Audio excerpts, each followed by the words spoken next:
Books, books. I like books. I'm gonna read them all.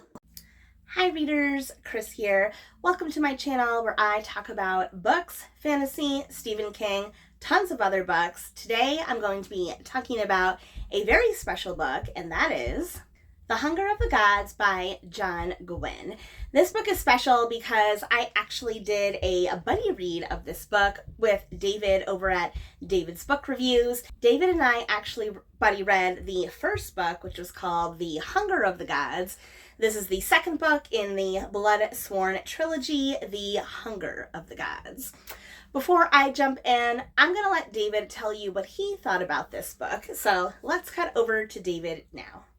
Hey guys, my name is David, and recently me and Chris were doing a buddy read with the second book in Bloodsworn Saga, which is called The Hunger of the Gods by John Gwynne. Both me and Chris really loved the first book. It was one of the books which was really hard for me to put down. So naturally, I really was excited for book 2 because I wanted to get more into this world. Plus, book 1 left on a cliffhanger, and we were really excited about it. Book 2 was kind of a mixed bag. In the first book, we kind of had an issue with them being too many characters, and this one kind of took that element and dialed it up to 100.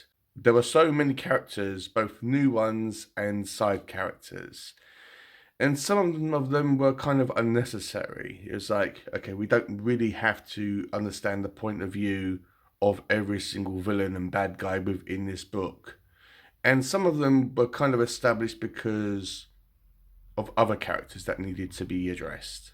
The writing style and the characters were more or less the same thing. Not everyone had a overarching character arc. Not many characters had or went through some sort of dramatic change. And most of the kind of problems that the characters had in the first book are still not really fully resolved in book 2. When it comes to the beasts, now spoiler alert, book 2 ended up with the dragon god being released into the world. And you would think that that would be like real destruction. It would be burning stuff, it would be causing all this chaos and destruction. But really it kind of was like hiding in the shadows and skulking and planning. You're like, okay, we really want to see these beasts, going at it and having this massive battles and fights. And yes, you do get that in some of these books. There was one chapter that had a fight, but it was really, really brief. But overall, it was okay. It wasn't the most mind-blowing thing ever. This isn't going to be in my top rated books of 2023, but it was worth a read. Has it put me off the series? No, because it left off on a cliffhanger, so I'm interested to see where they go with book 3. So yeah, that's all I had to say. So back to Chris now. Thank you, David. I had such a great time buddy reading this book for you. Just to take it back a step for anyone who is not familiar with this book or with this world, this is very much a series that is based off of Norse mythology. So think like Vikings, Thor, Odin, that type of stuff. So this is a very cruel world, and that's why this book is considered what's called grimdark fantasy. So in our first book, we had 3 main characters, Orca, Elvar, and Varg. Orca was like this older woman. She had previously been this battle-hardened warrior, but now she had settled down and had a family, had a son. In the beginning of the first book, her son was taken from her. So her whole journey in book 1 is pretty much about finding her son. So once we get to book 2, she's still on a journey to find her son. That's pretty much what Orca's storyline is throughout both books.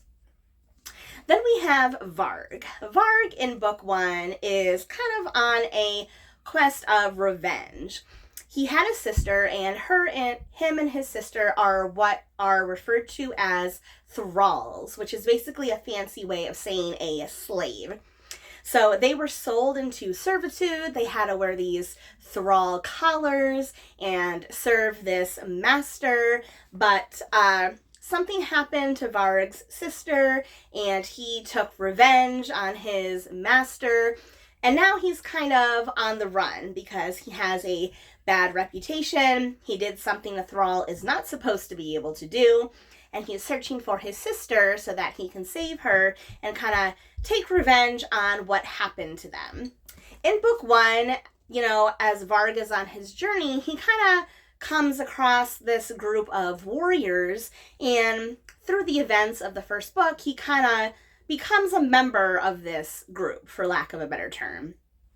So in book 2, we find Varg with this group of warriors, and even though his mission of revenge is still there, I kind of feel like that takes a back seat to some of the other things that happen in book 2, which I'll talk a little bit later on when I talk about the plot. And then our third character is Elvar. Now, Elvar is basically a princess, for lack of a better term. In this world, we don't have like dukes and earls. We have what's called a jarl. So the jarl is kind of like in charge of a big area. They're basically like the king of that area. So Elvar is the daughter of a jarl, and she's kind of been raised to like, oh, you're just gonna marry and have kids, but she doesn't want that. She wants to be a warrior in her own right, and she wants to prove herself.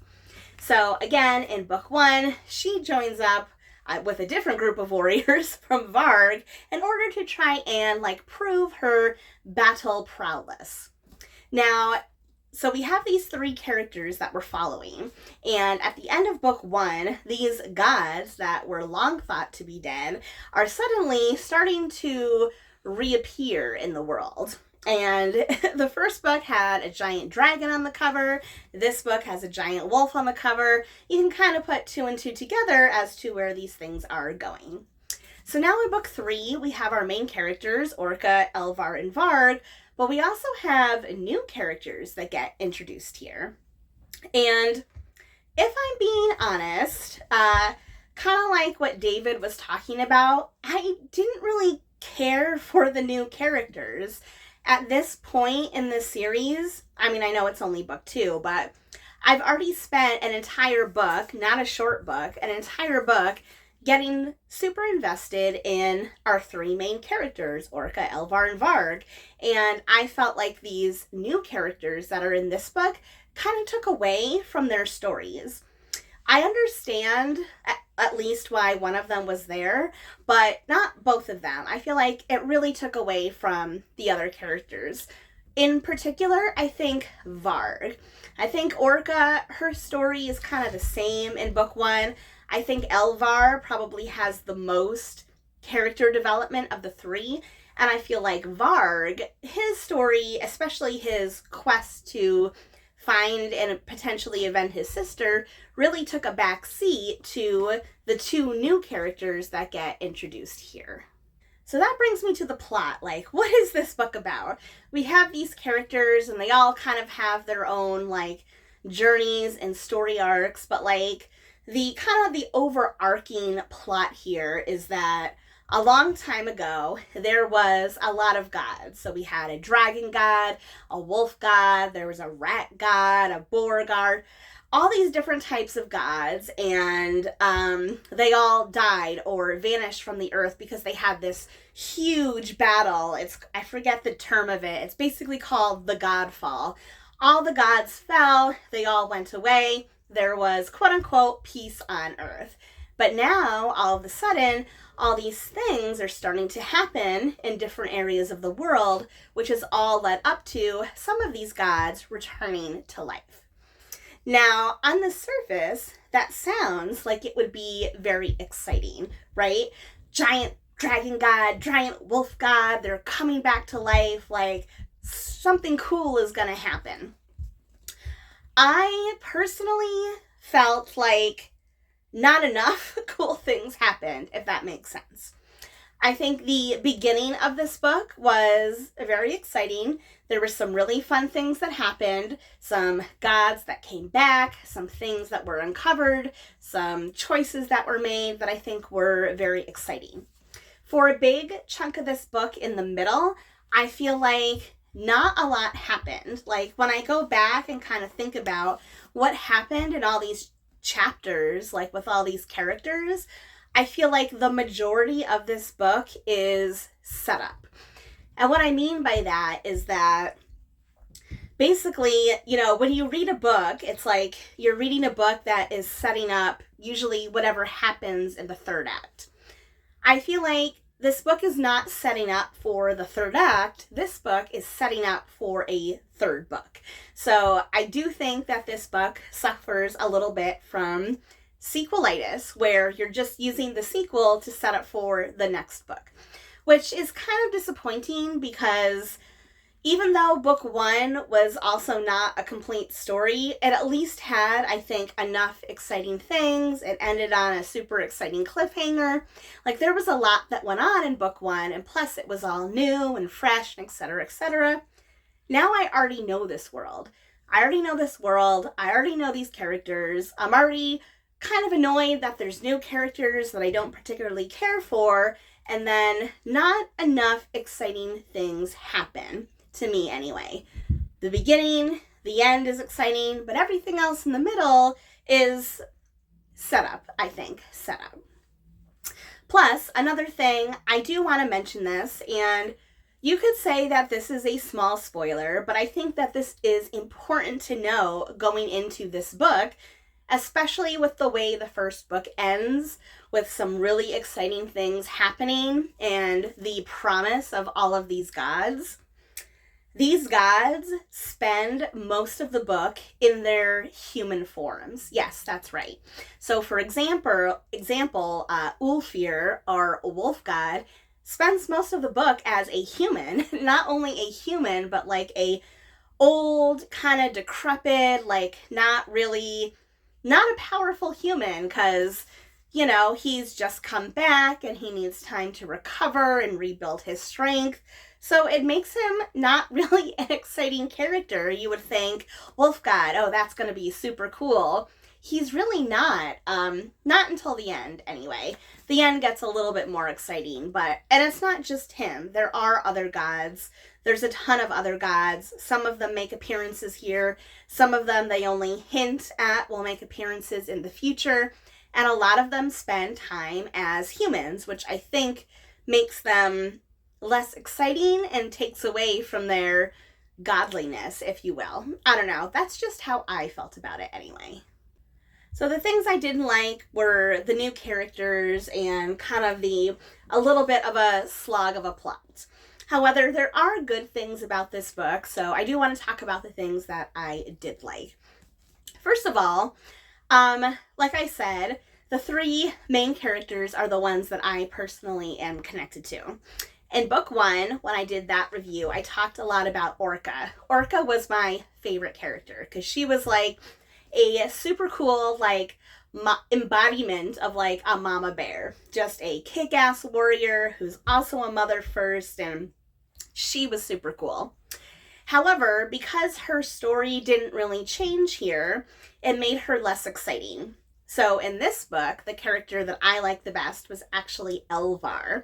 I feel like in the first book, even though you're kind of rooting for her to prove herself, she also comes across, I think, a little bit like naive or whiny at times. But I feel like in this book, she really steps up.